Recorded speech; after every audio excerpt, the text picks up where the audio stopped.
하나님 감사합니다. 저희를 또 이곳에 불러주시고 하루의 마무리를 하나님 찬양하고 또 말씀 듣고 또 기도하면서 마무리할 수 있는 참 큰 은혜 주심을 감사합니다.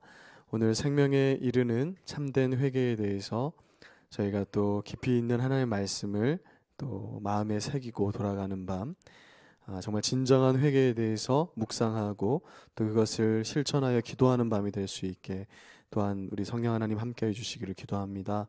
감사드리며 예수님의 이름으로 기도드립니다. 아멘.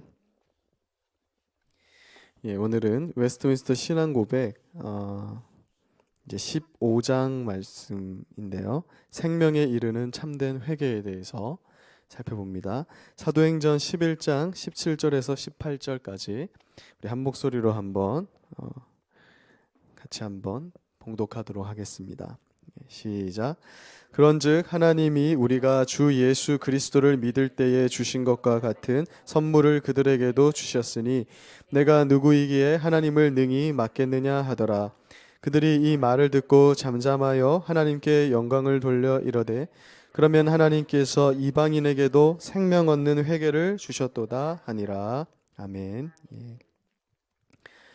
웨스트민스터 신앙고백 15장은 신자의 회개에 대해서 진술하고 있습니다. 여기에다 회개에 대한 경험이 있으신 분들만 다 앉아 계신 것 같은데, 특별히 이 회개에 대해서 생명에 이르는 회개라고 이렇게 일컬으면서 신자의 회개는 영원한 생명, 그러니까 영생과 관련이 있음을 그렇게 나타내고 있습니다. 안타깝게도 오늘날 교회는 하나님의 은혜와 하나님의 사랑에 대해서 너무 강조한 나머지 회개에 대해서는 말씀을 듣기도 어렵고 또 강조하지 않는 그런 시대를 살고 있습니다. 사실 우리가 복음을 전할 때에도 우리가 죄인이고 그 죄를 철저하게 회개해야 된다라는 메시지는 좀 빠져 있고, 이것을 이제 우리가 흔히 표현할 때 값싼 은혜 이런 표현을 하는데, 하나님의 이 은혜를 설명하는 데 있어서 회개를 제외하고 값싼 은혜를 이렇게 전파하는 경우들이 많이 있는 것이죠.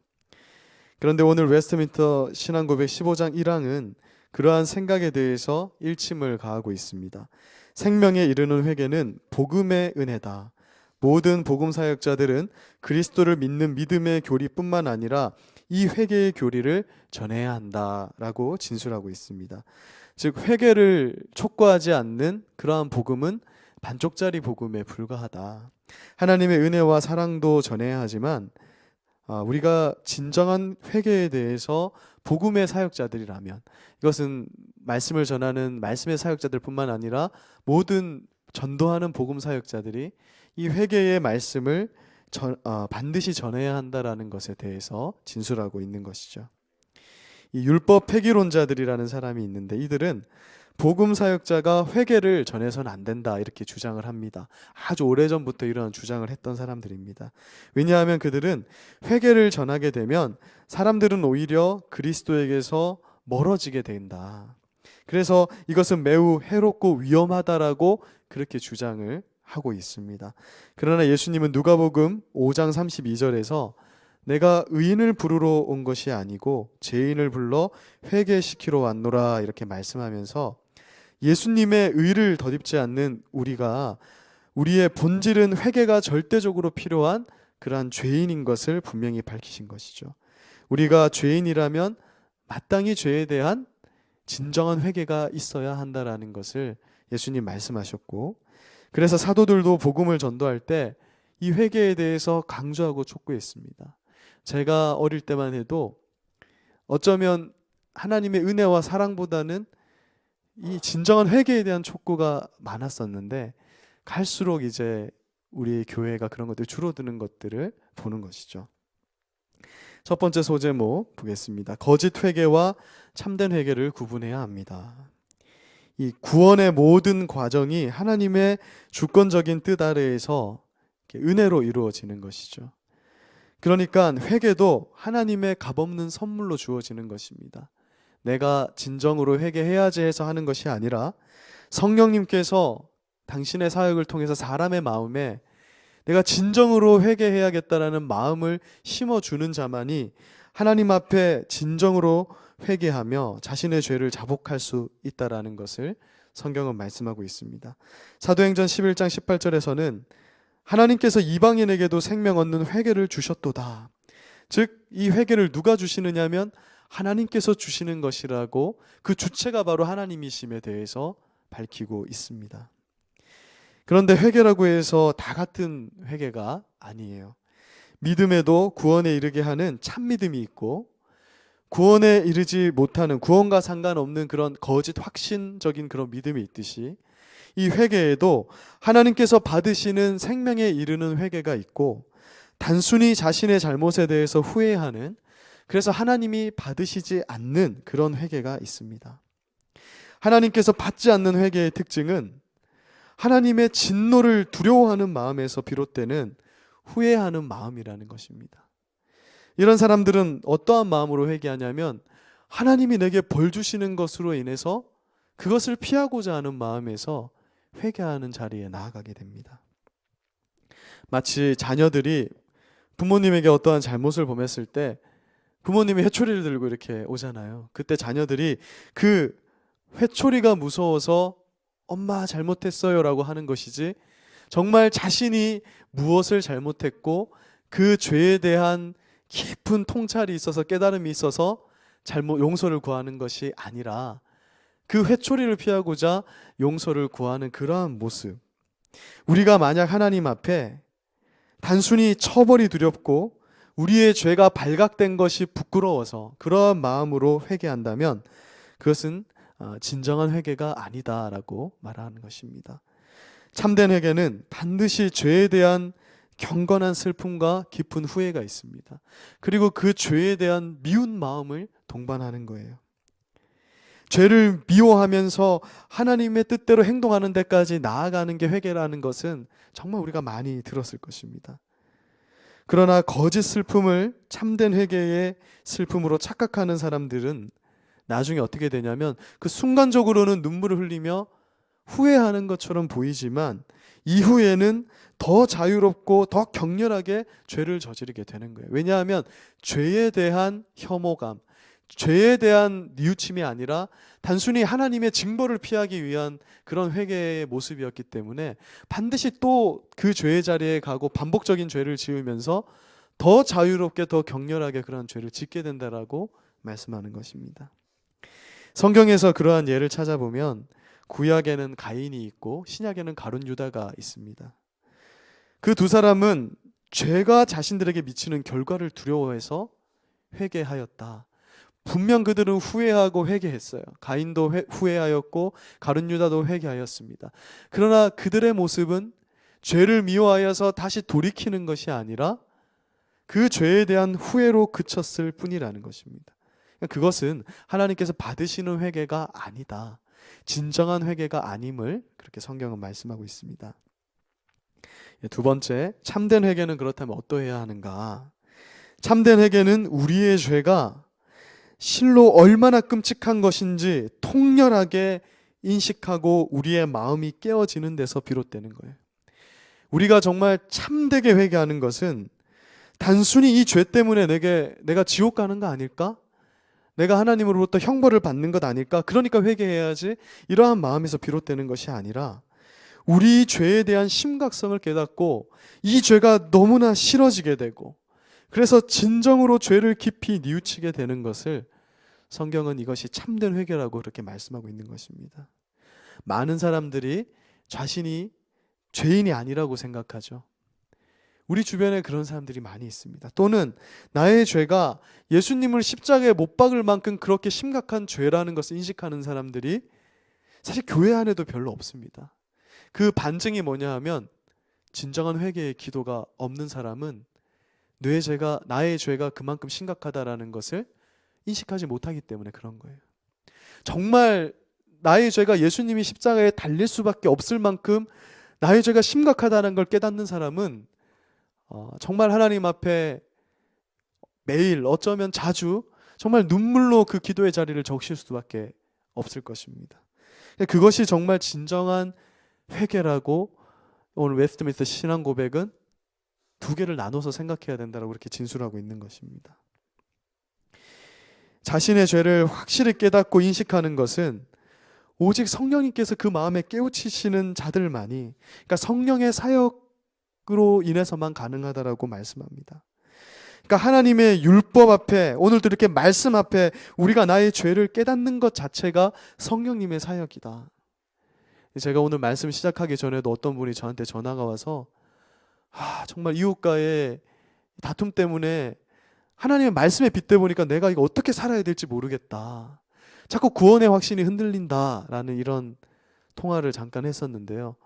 근데 그러한 통회하는 마음, 그리스도인으로서 이럴 수 있는가라는 후회하고 나의 이런 행동에 대한 죄된 마음을 가지는 것 자체가 성령님께서 내 안에 계시다는 반증이 되는 것입니다. 성령께서 나의 죄를 깨닫게 하시는 것이죠. 그래서 성령님을 통해서 하나님 말씀 앞에 자신의 죄를 깨닫고 의식한 사람은 어떻게 되냐면, 나의 죄가 정말 심이 많다. 그래서 스스로 이 죄의 문제를 해결할 수 없다는 사실을 깨닫고 오직 예수 그리스도에게로 나아가는, 그 기도의 자리로 나아가게 하는 그런 결과를 반드시 나타나게 된다라고 말하는 겁니다. 그래서 예수님 앞에 무릎을 꿇을 수밖에 없는 것, 이것이 진정한 회개의 표징이다. 우리가 죄를 지었는데 그냥 후회된다, 그러고 그냥 지나가 버리면 그건 거짓 회개라는 거예요. 진정한 회개는 이 죄의 심각성을 깨닫고 이것은 나의 힘으로 해결할 수 없기 때문에 내가 오늘도 하나님 앞에 무릎을 꿇고 하나님 앞에 이 죄를 통회하면서 회개하는 그 자리에까지 나아가고, 그 죄를 미워하기 때문에 다시는 이 죄를 짓지 않고자 하는 행동의 변화까지 이끌어야 그것이 진정한 성령의 사역으로 인한 회개다라고 그렇게 말하는 것이죠. 그래서 참된 회개자들은 죄로부터 자신을 돌이키는 표징이 반드시 나타난다. 그래서 바울 사도는 사도행전 26장 20절에서 회개하고 하나님께 돌아와서 회개에 합당한 일을 하라. 그러니까 회개에 합당한 일을 하는 것까지가, 그러니까 바울은 이것까지 전했다라는 것이죠. 바울은 그냥 하나님 좋으신 분입니다, 여러분 하나님 믿으면 천국 갈 수 있어요, 이걸로 자신의 복음 사역을 끝마친 게 아니라, 정말 하나님을 믿었다면, 영접했다면 이제 회개해라, 회개하고 하나님께 돌이켜라, 그리고 회개에 합당한 것을 행하라, 이렇게 말씀하는 거예요. 이것까지가 온전한 복음이다. 그러니까 웨스트민스터 신앙 고백은 이 시대에 사실 읽으면 우리에게 너무 유익이 되는 게 사실 좀 딱딱하지만 정말 우리의 신앙을 다시 한번 되돌아볼 수 있게 하는 것이라는 거죠. 어거스틴이라고도 하고 원래 이름은 아우구스티누스인데, 그가 유명한 저서 고백록이라는, 이분의 어머니는 모니카시죠. 그러니까 이분이 하나님을 알지 못하는 젊은 날 죄를 많이 짓고 다녔죠. 근데 이분이 어느 날 이제 배를 서리를 했습니다. 젊은 날 하나님을 잘 모를 때 배 서리를 한 거예요. 근데 이분이 그 고백록에다가 젊은 날 배 서리한 것을 딱 이렇게 고백을 하면서 자신의 이것이 나의 죄라고 이렇게 고백을 하거든요. 근데 이가 왜 죄라고 하냐면, 옛날에는 이렇게 생각한 거예요. 이것은 젊은 날에 한번 해볼 수 있는 경험이다.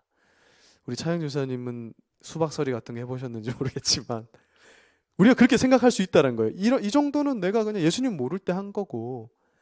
근데 어거스틴은 어떻게 얘기를 하냐면, 나는 배를 좋아하지도 않는다. 이 사람은 배를 좋아하지도 않는데요. 그리고 그 배서리를 할 당시에 배가 많이 불렀다. 배고프지도 않았어. 그런데 이것을 배를 훔쳤는데 그것이 내 본성적인 죄성에서 비롯된 것이라는 고백을 하게 되는 거예요.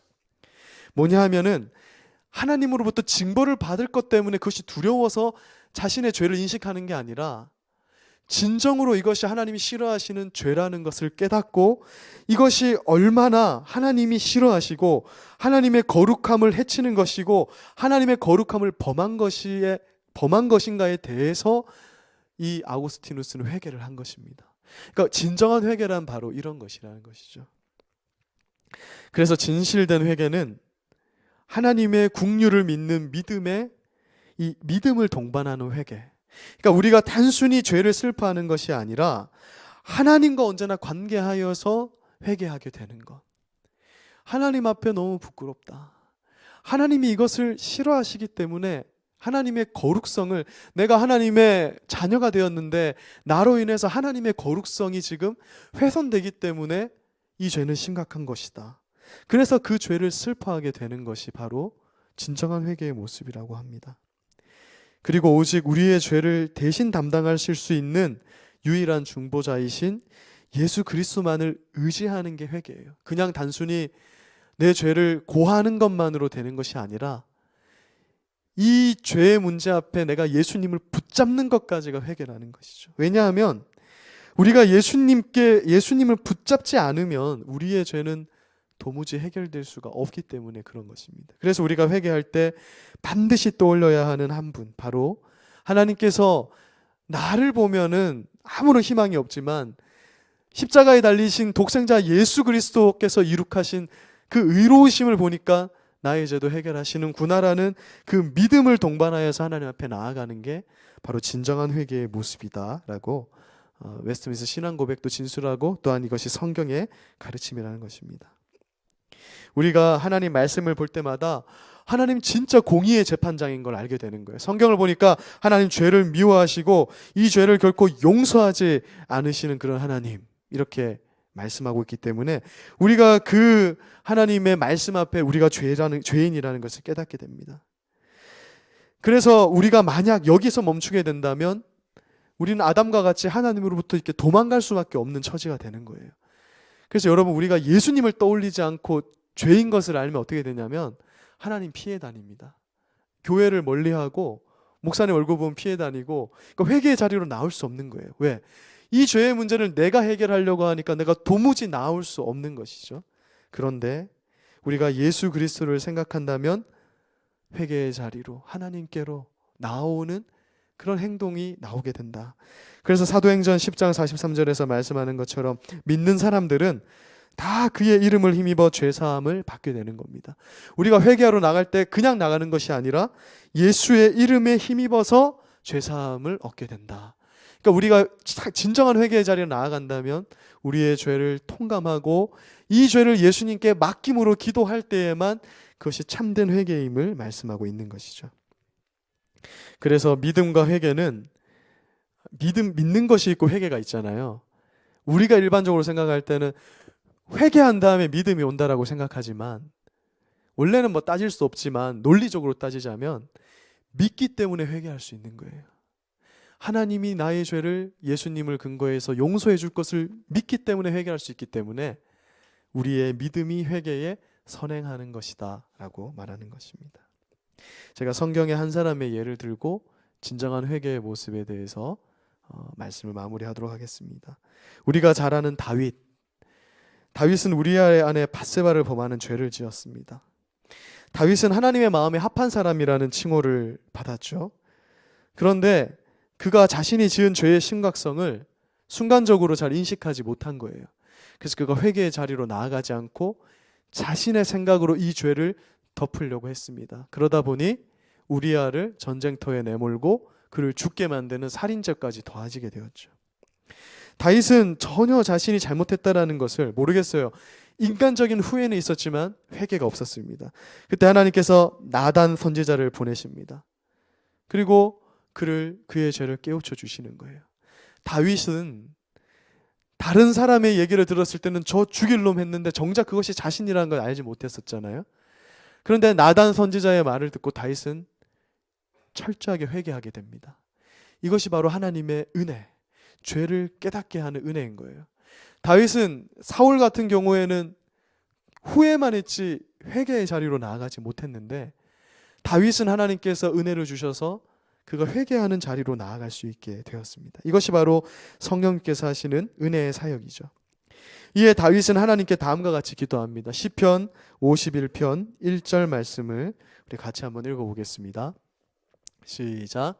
하나님이여, 주의 인자를 따라 내게 은혜를 베푸시며 주의 많은 긍휼을 따라 내 죄악을 지워 주소서. 이게 다윗의 회개 기도인데 우리가 여기서 배울 것이 있어요.